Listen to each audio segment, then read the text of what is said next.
How to fix WhatsApp connecting or reconnecting problem. Hey everyone, welcome back to our channel. I am Bimal from App Guide. In today's video, I will show you how you can fix WhatsApp's connecting issue. But before we get started, as always, if you are new to our channel, then make sure to leave a like and hit the subscribe button.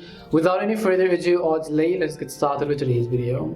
Now, sometimes the issue generally lies within your internet connection or within the application bugs or the bugs with your operating system. We're going to run through all of the fixes, so just make sure to watch this video till the end. One of the very first reasons this happens is because when you have a fairly low and unstable internet connection. So if you're using Wi-Fi, I would just recommend you try to switch to some other Wi-Fi's if you have available. If not, then you can also try to switch to your cellular data, which means your mobile data connection, and see if that fixes the issue, because 90% of the time that will definitely get your job done. If this doesn't help, there's also some other things that we can look into. Now first, what you want to do is just go ahead and launch settings. Once you launch settings, here you can go to the option called apps.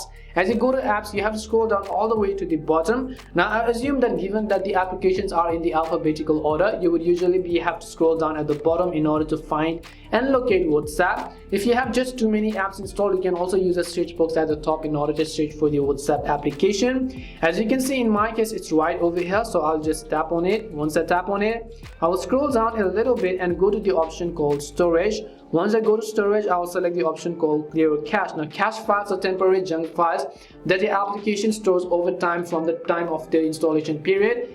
It is not really going to affect anything, but I don't want you to clear data unless you have backed it up and know what you're actually doing, because if you clear the data, it's going to remove all of the chats basically. If this helps solve your problem, then that's perfectly fine. If it doesn't, then again we're going to move on to the third solution, that is to launch our respective app stores.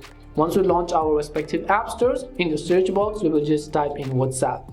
If you see an update button there next to the WhatsApp Messenger app, I want you to go over and then update it to the latest version, because sometimes the lack of update could be causing the issue, and what updating does is that it is going to get rid of those bugs and errors that existed in the previous versions of application. And if these solutions work for you, make sure to leave a like and subscribe to the channel. If you've got any more questions, make sure to also leave them down. Thank you very much for watching, and see you soon in our next video.